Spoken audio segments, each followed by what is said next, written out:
O que eu queria fazer hoje aqui, te ajudar a fazer um corte aí, eu vou fazer a leitura da Capivara do José Dirceu, porque todo mundo conhece o José Dirceu aí, José Dirceu do PT e tal. Quem é José Dirceu? Né? Esse cara tem uma história antiga na política, né? Ele é um anistiado. Pergunta se ele é a favor ou contra a anistia do pessoal do 8 de janeiro. Né? A moça que escreveu com batom, ele é contra a anistia dela. Mas o que será que ele fez? Porque ele fez uso de uma anistia. Então a ficha corrida dele... Ele foi trocado pelo embaixador Charles Elbrick, não foi isso? Então, é isso aí. Eu vou virar meu rosto para cá nessa direção, que eu vou ler aqui desse texto que eu montei aqui. Então, essa é a capivara, que é o que a gente chama da ficha corrida do cara, todo o histórico dele. A gente começa no ano de 64. José Dirceu, nosso ilustre personagem, tinha apenas 19 anos de idade. Nessa época, ele era um estudante secundarista em São Paulo e participava ali do movimento estudantil. Já era um cara filiado ao PCB, Partido Comunista Brasileiro. O líder do PCB e líder do Dirceu era um cara chamado Carlos Marighella. Tá? E ele, rapidamente, o Dirceu aderiu à corrente revolucionária criada ali dentro do PCB para defender a luta armada, essa coisa democrática, né? Então, ali no final de 66, ele ingressou na ala Marighella, que era uma ala mais radical, né? E ele acabou essa ala depois se chamando Agrupamento Comunista São Paulo, a tal da AC/SP, AC São Paulo. Você pode ver nos livros de história, citando a AC, que era o Agrupamento Comunista. Em 68, José Dirceu era presidente da União Estadual dos Estudantes, não é a nacional, né? E ele insuflava os jovens ali a pegarem armas.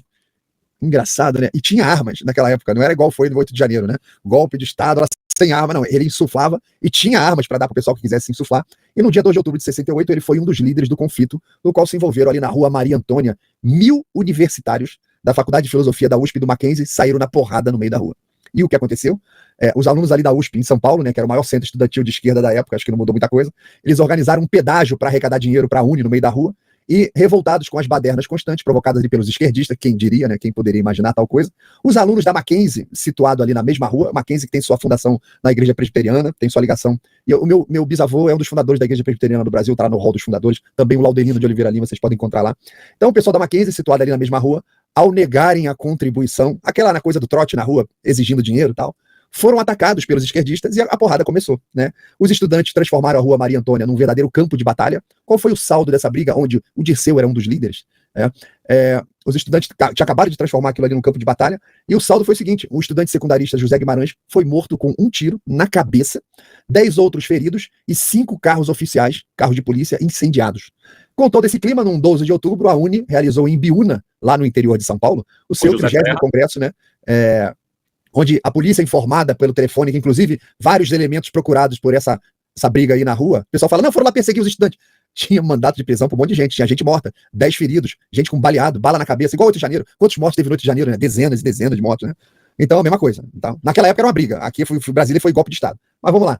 Então, a polícia cercou o evento em Biúna, prendeu todos os participantes, e no congresso estavam presentes diversos padres seminaristas, né? Várias pessoas que depois viram que era da teologia da libertação. Foram enquadrados ali 712 estudantes em Império Policial Militar. Apenas 10 tiveram a prisão decretada. Você vê, de 712, 702 foram liberados. 10 foram presos, entre eles, que todo mundo tinha ficha corrida. Foi preso quem? Vladimir Palmeira, Franklin Martins, Luiz Gonzaga Travassos da Rosa, Helenira Rezende e José Dirceu de Oliveira e Silva, preso. A prisão de José Dirceu, por ocasião do Congresso da Uni, impediu por uns tempos que ele continuasse fisicamente a participar das agitações de rua, mas não o impediu de continuar mesmo preso a insuflar os jovens. Do presídio, acompanhou a transformação da AC São Paulo em ALN, Ação Libertadora Nacional, uma das mais violentas organizações terroristas que atuaram no Brasil, até ser, entre outros, trocado pela vida do embaixador dos Estados Unidos. Ele foi elemento de troca do sequestro lá do embaixador. Passados aí mais de 50 anos, hoje pode-se afirmar com certeza que os jovens foram levados à violência pela ação constante de infiltrados em seu meio. E os comunistas começaram doutrinando os secundaristas, que eram mais maleáveis, e prosseguiram no meio universitário, induzindo a militar em organizações subversivo-terroristas, levando muitos à prisão, outros ao exílio e vários à morte. E quem estava participando disso tudo aí? Zé. Então, em 5 de setembro de 69, Zé Dirceu, né, já era comandante Daniel, pelo exército cubano, formado lá. Menos de um ano depois da sua prisão em Biúna, foi um dos 15 militantes comunistas banidos para o México em troca da vida do embaixador dos Estados Unidos, sequestrado pela ALN, que ele fazia parte, e o MR8, o Movimento Revolucionário 8 de Outubro, chegando ao México, seguiu para Cuba, onde participou de cursos de guerrilha, fazendo parte do 3º Exército da ALN, ou do chamado Grupo da Ilha, ou Grupo Primavera. Comandante Daniel estava agora em Cuba, recebendo e aprimorando seu treinamento, né? Zé Dirceu, que já era chamado por todo mundo de Daniel lá em Cuba, sempre foi vinculado ao grupamento comunista, que depois se transformou na ALN. Em Cuba, passou a ser parte do grupo dissidente que volta ao Brasil escondido e funda a Molipo. No total, José Dirceu permaneceu em Cuba durante 18 meses, quando teria feito uma operação plástica nos olhos e no nariz. No período que esteve em Cuba, voltou várias vezes ao Brasil, clandestinamente, falsidade ideológica, com documentos falsos entre 71 e 73.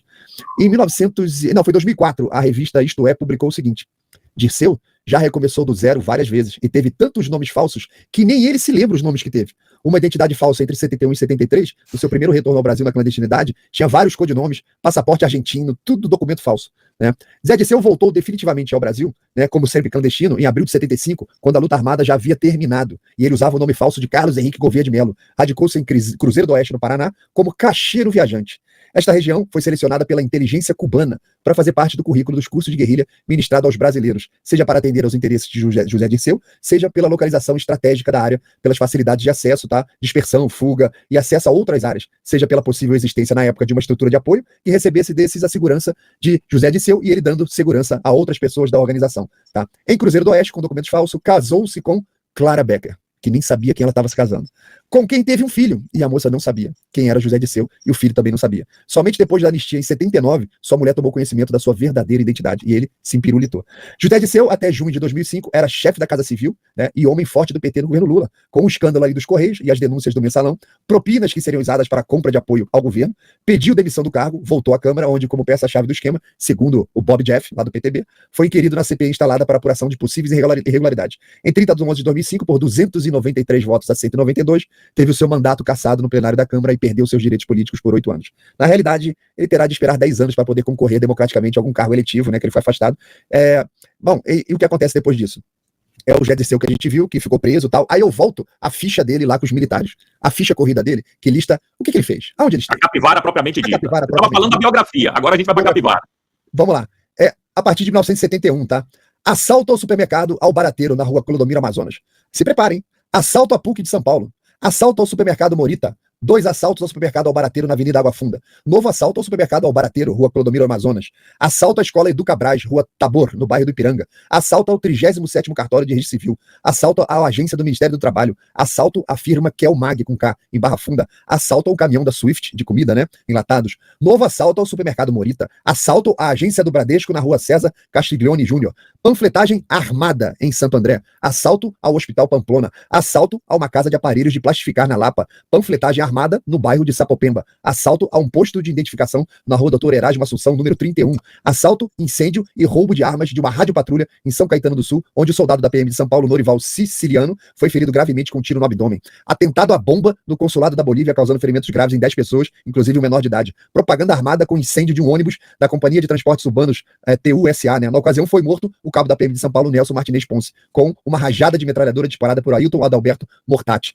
Assalto ao restaurante Beer Hall, em Moema. Atentado fracassado com bombas incendiárias no Mapping, grande loja de departamentos e cheia de gente. Assalto a um posto de identificação em Santo André. Atentado com incêndio a um ônibus na Vila Brasilândia. Assalto, incêndio, roubo de armas contra a Rádio Patrulha, prefixo 02. Assalto à fábrica de perucas Dejan. Opa, tem utilidade essas perucas até hoje. Atentado à bomba e hasteamento da bandeira Marighella no prédio do jornal A Gazeta, na Avenida Paulista. Bomba, felizmente desarmada, no interior de um veículo abandonado do Rua João Moura. Assalto à indústria de máquinas AMF. Atentado à bomba contra o escritório da ESSO na Rua Pedro Américo. Atentado à bomba contra a loja Sears, na Água Branca. Assalto, incêndio e roubo de armas contra a Rádio Patrulha do prefixo 10 do Largo do Senhor do Bonfim, Parque das Nações. Expropriação de automóvel Volkswagen em Perdizes. Assalto ao Banco Nacional de Minas Gerais no interior das Faculdades Metropolitanas Unidas. Atentado à bomba contra o consulado americano na Rua Padre Joel Manuel. Discurso gravado e divulgado na cidade universitária através de alto-falante de uma Kombi. Panfletagem armada na favela Vila Palmares. Assalto à agência da Light na Rua Siqueira Bueno. Assalto a uma loja de roupas na Rua Chavantes, no Brás.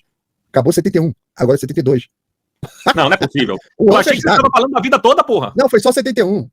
Agora 72. Caraca. Rapaz, esse homem... Ao tentar roubar um carro, Lauriberto José Reis e Márcio Beck Machado mataram o primeiro sargento da Polícia Militar de São Paulo, Thomas Paulino de Almeida, com uma rajada de metralhadora. O Molipo começou a cair, o grupo dele, né, em 5 de novembro de 71, com a morte de José Roberto Arantes de Almeida, em tiroteio com agente do DOI-CODE na Rua Cervantes, número 71. Em fins de 72, a organização praticamente já não mais existia, por causa da repressão. Molipo era Movimento de Libertação Popular, não é? E... Tá bom pra você ou você quer mais? Não, tô adorando, porra, tô adorando. Eu quero saber agora a capivara toda, meu filho. Agora vai até 2004, porra. Até amanhã a gente faz a live aqui. Aí, depois disso, são todos esses crimes políticos, colarinho branco, né? Que ele largou a luta armada, entrou pra política e trouxe pra ir pra política toda a sua virtude, a sua honra, a sua carreira aí pelas ruas de São Paulo, né? E esse foi a pessoa que foi solta aí, né? Que descondenado também, né, que é o comandante Naniel, um grande militar da história do Brasil, não, formado em Cuba, não foi da história do Brasil, mas formado em Cuba, um grande político aí que é contra a anistia. Como é que pode, né, Da cara? bolsa do batom do cara que tá com câncer. Laudelino, você que é um cara inteligente, me explica aí o que significa panfletagem armada.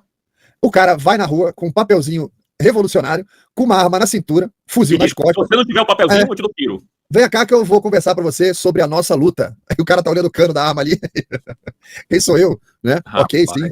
Assine aqui, assino, claro, porra, pelo amor de Deus. Outra coisa aí da capivara que você falou, que eu anotei aqui, foi assalto ao cartório de registro civil. Vem bem a calhar, né, pra quem quer ter várias identidades, não é isso? É, pegar documentos e tal. Inclusive, isso é bem lembrado, porque nós vimos uns anos atrás, Didi, você que acompanha as notícias, descobriram um cemitério clandestino em São Paulo, no Embu, com vários militantes da época da ditadura enterrados ali, a ditadura violenta, tinha um cemitério clandestino.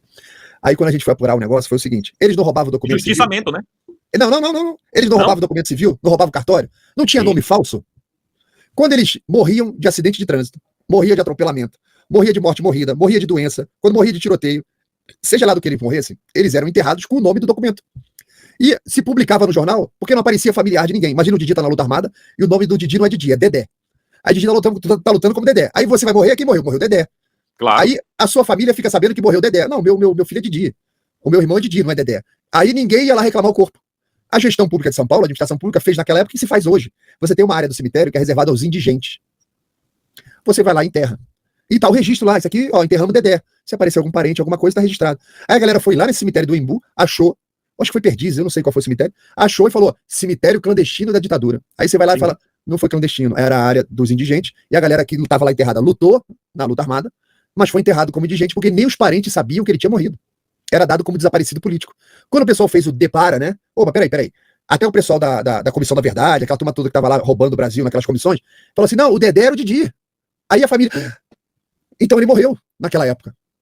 Cemitério clandestino. Não, gente. Era a área dos indigentes. Só isso, Didi. É muita mentira. E eu quero minha indenização. Oh, pois é. Não é? E a família ainda dizia, eu quero minha indenização. Olha aí, foi morto pela ditadura. Aí tu é lá, acidente de trânsito, atropelado, tinha de tudo. Causa morte. Rapaz, Laudelino, me faça um favor, cara. Me manda isso aí pelo zap, por favor. Eu quero ter essa capivara aqui. Manda. Eu quero ter essa capivara. Vou. Em outras ocasiões, vou utilizar essa capivara aí, meu filho. Ou seja, um menino de família, né? O cara é perseguido à toa, porra. Quase não fez nada. Quase não soltou bomba. Quase não assaltou. Eu acho que ele tinha uma predileção pelo supermercado. Como era o nome do supermercado aí? Cadê? Ele assaltou 500 vezes a porra do supermercado. O supermercado faliu. O Morita. Porra. Ele tinha Morita. Supermercado Morita, pois é, ele tinha predileção. Todo dia ele assaltava esse supermercado, pô. Faliu o supermercado. Faliu. Em 71, meu irmão, José Disseu... Foi agitado. Ele e o grupinho dele. Ele e o grupinho dele tava agitado lá em 71. Aí